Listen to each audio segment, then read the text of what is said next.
পাক বললেন ওয়াইদ কুলনা দুখুলু হাদিহি ক্বরিয়া, তুমি এই মানুষদেরকে অমুক একটা জায়গা আছে সেখানে নিয়ে যাও, ফাকুলু, তারা যা ইচ্ছা তাই খাইবে, মিনহা হাইতু শিতুম রাগাদা, যেখানে ইচ্ছে সেখানে যাবে, কোনো সমস্যা নাই, কিন্তু শর্ত আছে, ওয়াদখুলুল বাবা সুজ্জাদা, বাপ মানে দরজা, যখন দরজা দিয়ে ঢুকবে সুজ্জাদা তখন আমাকে সেজদা দিয়ে ঢুকবে।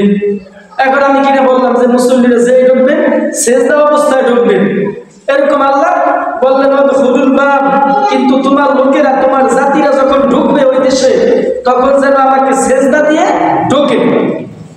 আরেকটা বললেন অকুলু, তারা যেন বলে হিত্ত, হিত্ত মানে আল্লাহ আমাদেরকে ক্ষমা করে দাও।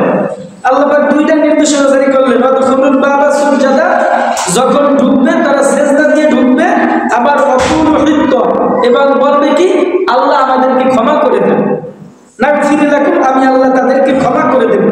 এখন দেখেন ওরা কি করছে, যখন সেখানে ঢুকছে সেজদার বিপরীতে ঢুকছে, অর্থাৎ আল্লাহর হুকুম আর মানে না।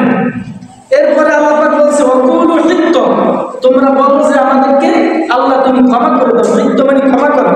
ওরা বলতে আছে হিত্ত, বুঝতেছেন, আল্লাহর বিপরীতে সব করতে আছে। হিত্ত মানে হচ্ছে গমের, এই গমের যে থাকে না ওইটারে বলা হিত্ত, অর্থাৎ হিত্ত ওরা বলবেন, ওরা এই কথা বলবে না যে আল্লাহ আমাদেরকে ক্ষমা করে দাও। আর একটা রয়েছে দেন, এরপরে দেখেন ওরা বলতে আছে হিত্ত, হিত্ত, হিত্ত বলেন। এরপরে আল্লাহ পাক বললেন فأنزلنا على الذين ظلموا رجزا من السماء, যখন লোকগুলো আমি আল্লাহকে সেজদা দিতে চাইল না, হিত্ত অর্থাৎ ক্ষমা আমার কাছে চাইল না, ফাআনজালনা মানে নাযিল করা, আলাল্লাযিনা যালামু, যারা জালেম, ওরা জালেম, রিজজাম মিনাস সামা, সামা মানে আসমান, আমি আল্লাহ আসমান থেকে ওদের জন্য গজব নাযিল করলাম। যখন আল্লাহর হুকুম আর মানে না তখন আল্লাহ পাক গজব নাযিল করছে। এখন হযরত মুসা বলছে তাহলে এক কাজ করব, ওই যেখানে যাওয়ার কথা সেখানে বিশাল বড় বড় লোক বসবাস করে, তাদের সাথে যুদ্ধ করতে হবে। আগে 12 জন লোক পাঠিয়েছে, 12 জন লোক পাঠানোর পরে ওরা দেখছে যে আসলে অবস্থা সেখানে যাই আমরা যুদ্ধ করবো না। মুসা নবীর জাতিরে বলছে, সবাই বলে দিছে আরে ভাই এখানে যাওয়া যাবে না, সেখানকার মানুষ অনেক বড় বড়, তাদের অনেক শক্তি, আমরা তাদের সাথে যুদ্ধে পারবো না, বুঝতেছেন। এখন সবাই মনের ভিতর ভয় ঢুকে দিচ্ছে। এখন মুসা নবীর জাতিরা বলতে আছে ইযহাব আনতা ওয়া রাব্বুকা ফাকাতিলা, অর্থাৎ ইযহাব আনতা ওয়া রাব্বুকা ফাকাতিলা ইন্না হাহুনা কাঈদুন, তারা বলতেছে তুমি আর তোমার আল্লাহ যাও, গিয়ে ওদের সাথে যুদ্ধ করো। কি ভাই এটা একটা কথা? আল্লাহ যুদ্ধ করবে? তারা যায় না, তারা মাঝপথে বসে বলতে আছে ইযহাব আনতা ওয়া রাব্বুকা ফাকাতিলা ইন্না হাহুনা কাঈদুন, ও মুসা তুমি যাও আর তোমার রবকে নিয়ে যাও, গিয়ে তাদের সাথে যুদ্ধ করে আসো। এই কথাটা একটা মানে ভয়ঙ্কর কথা না, আল্লাহ বিদ্বেষী কথা না? দেখেন তারপরও মুসা বললেন তাহলে এক কাজ করো, সবাই যেহেতু যাবে না 70 জনকে সিলেক্ট করছে যে আল্লাহর হুকুম এগুলো। মুসা মানতেছে না, 70 জনের নিয়ে তুর পর্বতে নিয়ে গেছে, নিয়ে আল্লাহর কথা ওই 70 জনের রাসূল শুনেই আছে।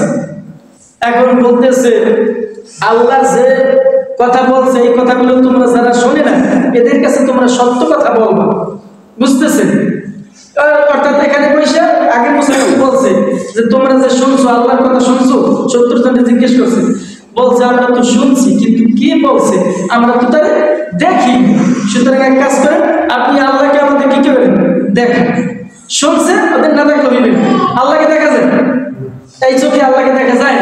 এখন ওরা বলতে আছে যে নবী শুনছি এটা মিথ্যে না কিন্তু দেখিনি, সুতরাং মানি। যখন বলছে মানি না, আল্লাহ পাক কি বললেন ফাআখাযাতকুমুস সাইকা, আল্লাহ পাক সাথে সাথে তাদের উপর বজ্রপাত নাযিল করে 70 জন ওখানে শেষ করে দিলেন। এখন মুসা নবী পড়ছে বিপদে, 70 জন নিয়ে আসছে জাতির মানুষ থেকে। এখন বলতেছে আল্লাহ আপনি যে করছেন 70 জনকে মানিয়ে ফেলেছেন, এখন আমি কাদেরকে নিয়ে আমার জাতির মধ্যে যাব, বাড়িতে যাব কাদের সাথে, এরা তো আমার মেরে ফেলবে। বলছে কি করতে হইবে? বলছে এক কাজ করেন আপনি তুম্মা বাআসনাকুম মিন বাদি মাউতিকুম, আল্লাহ পাক এর কাছে বলছে যে আবার এদেরকে জীবিত করে দেন। 70 জনকে আবার জীবিত করছে, বুঝতেছেন কথা? তুম্মা বাআসনাকুম মিন বাদি মাউতিকুম, আল্লাহ বলছে আমি মারছি, আবার তাদেরকে আমি জীবিত করলাম। এখন মুসা নবী বলছে যে যা যা আল্লাহ পাক বলছে, হুকুম যা নাযিল হইছে উম্মতের উপর, এগুলো মানুষের কাছে সঠিক কথা তোমরা বলবো, আমার কথা যেহেতু মানতেছে না তোমরা বলবো।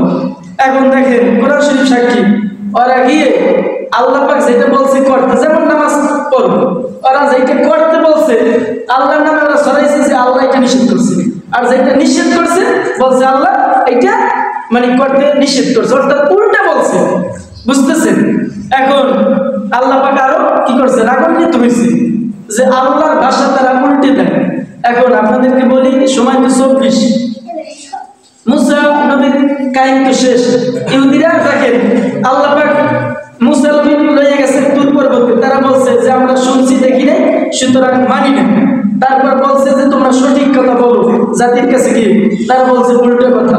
তারপর আবার বলছে তোমরা যুদ্ধে চলো, তারা বলছে যে ইযহাব আনতা ওয়া রাব্বুকা ফাকাতিলা ইন্না হাউনা কাউদুন, তুমি আর তোমার আল্লাহকে যুদ্ধ করো, আমাদের ওই কাজ না। তাহলে ইহুদিরা সর্বক্ষেত্রে আল্লাহর বিরোধিতা করছে। সেই ইহুদি এখন কোথায় আছে আপনারা জানেন?